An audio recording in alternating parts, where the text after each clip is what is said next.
Bien, con respecto a las glándulas sexuales o las gónadas, tenemos que considerar que son glándulas mixtas también y que tienen su función reproductora, pero tienen también su implicancia en el metabolismo.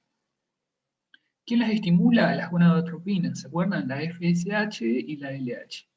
Antes de la pubertad, la hipófisis no secreta las gonadotropinas, pero durante la pubertad incrementan, ¿sí?, los valores en sangre, y bueno, eso también induce al desarrollo de las gónadas. A partir de ese momento, las composiciones corporales de los sexos empiezan a diferenciarse debido a estos cambios endógenos, el desarrollo de los caracteres sexuales secundarios. Bueno, arrancando, los ovarios son órganos pares, están situados en la pelvis, ¿sí? Son dos, y producen varios tipos de hormonas, entre ellos los estrógenos y la progesterona. Tiene varias zonas, tiene lo que se llama la corteza, la médula y el ilio. Todo lo que es la corteza ovárica en realidad tiene su función en el desarrollo de los ovocitos, la parte medular tiene que ver con la secreción hormonal y demás. No vamos a entrar mucho en detalle. Con respecto a los estrógenos, tienen influencia en el crecimiento corporal y bueno, son los que favorecen la aparición de los caracteres sexuales secundarios femeninos. La pelvis ensanchada, el desarrollo de las mamas y el incremento de los depósitos de grasa en lo que es muslos y caderas, y dan esa conformación específica del cuerpo femenino. Además, incrementa el crecimiento de los huesos y es responsable de la correcta sucesión de los ciclos menstruales. Por eso aparece esta imagen. En realidad, el ciclo menstrual no depende solamente de los estrógenos. Vamos a ver que hay muchas instancias hormonales o juegos hormonales o curvas, en realidad, en variaciones en las concentraciones que tienen su implicancia no solamente a nivel del ovario, que es lo que estamos viendo acá, y de la ovulación, sino que también tienen implicancias a nivel de la pared del endometrio. La progesterona, los estrógenos, fíjense, tienen que ver con la primera mitad del ciclo menstrual, que sería la fase folicular, donde los folículos, es decir, los ovocitos, de alguna manera empiezan su desarrollo, ¿sí?, hasta su crecimiento, desarrollo, su preparación, hasta que en el día 14 es el día de la ovulación y ese ovocito se libera al exterior. La progesterona es secretada luego de la ovulación, fíjense, el día 14, la curva de progesterona como aumenta después de este día que les había dicho que era el día de la ovulación. Los niveles descienden si no hay fecundación. ¿Por qué? Porque la progesterona, progestación, como ayuda a memoria, prepara el revestimiento del útero para una posible gestación. Fíjense cómo a nivel de la pared del endometrio va estimulando su formación, su crecimiento, la adquisición de funciones y de varias, va generando sustratos, por ejemplo, la acumulación de glucógeno, por una posible fecundación en el transcurso de los días. El cuerpo lúteo, o sea, las paredes que revestían al ovocito, fíjense, a medida que va avanzando el ciclo, son las encargadas de ir secretando la progesterona. A medida que va avanzando los días, esto que se llama cuerpo lúteo, que es el resto de las células que quedaban rodeando el ovocito, van liberando la progesterona, y si ese cuerpo lúteo, o sea, si no hay embarazo, ese cuerpo lúteo involuciona y los niveles de progesterona caen junto con su involución. Y si no hay embarazo, si no hay fecundación, perdón, los niveles de progesterona caen, fíjense, esto se reinicia, se da reinicia el ciclo con el primer día de la menstruación. Esto es algo complejo. Este año, puntualmente, el ciclo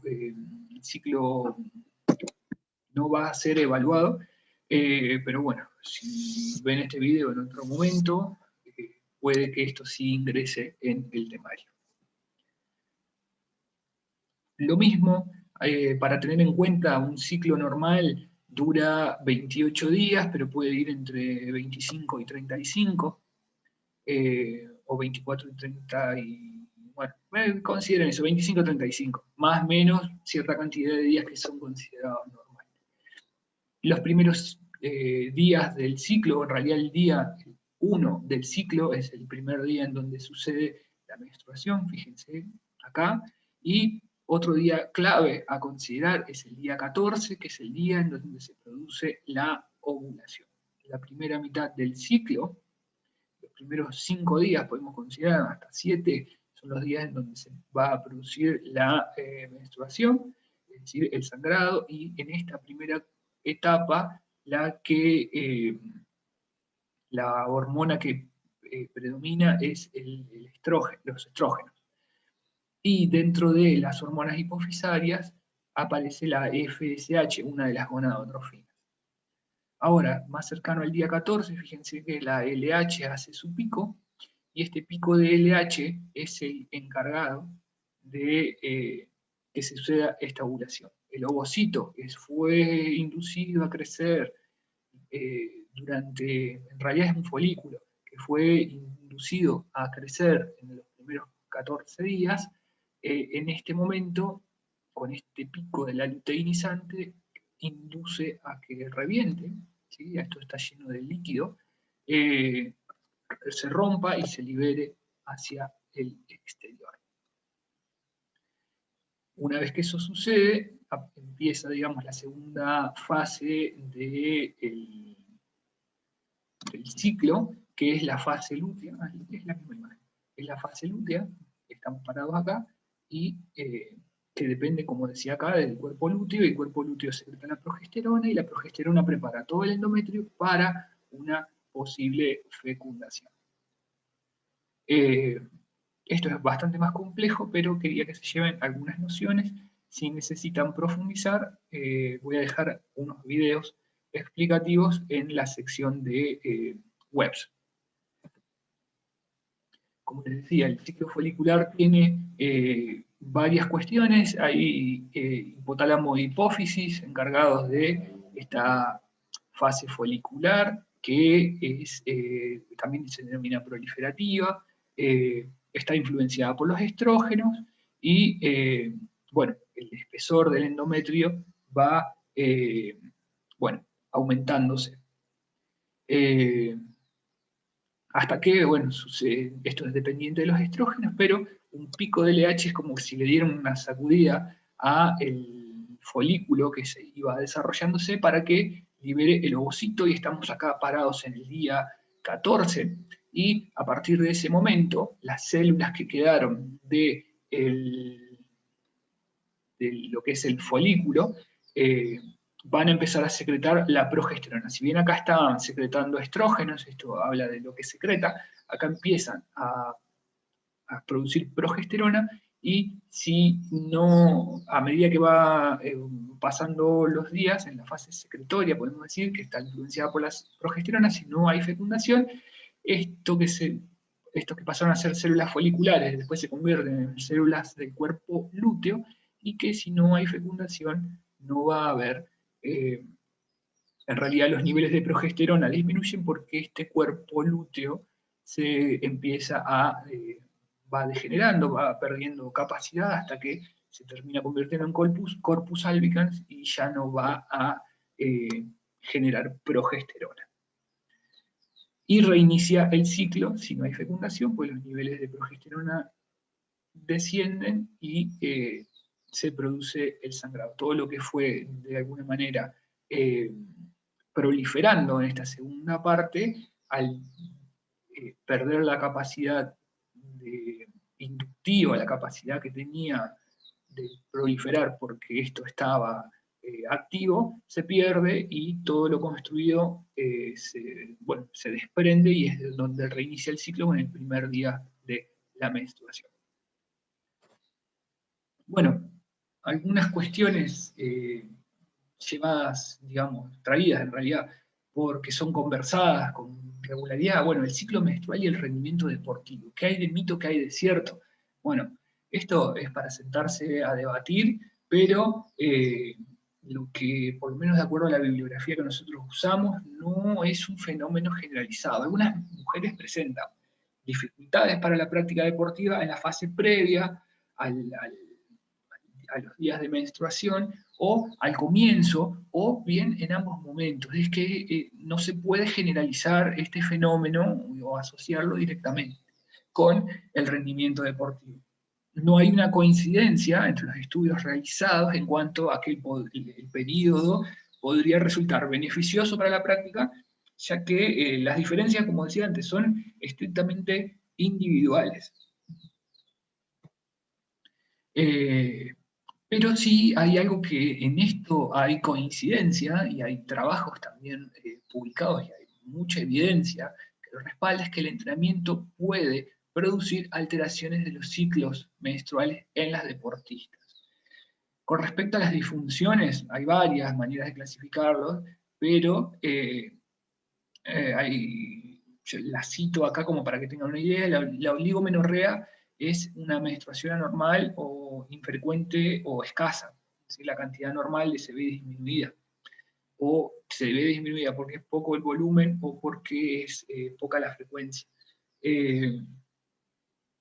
Y la amenorrea es directamente la ausencia de la menstruación. Puede ser una amenorrea primaria, es decir, que nunca ha tenido, digamos, la menarca, es decir, la primera menstruación, y ya excede lo que sería la edad teórica para que suceda, y puede haber una amenorrea que es secundaria, que es la ausencia de los periodos menstruales en deportistas que ya menstruaban, que ya tenían ciclos.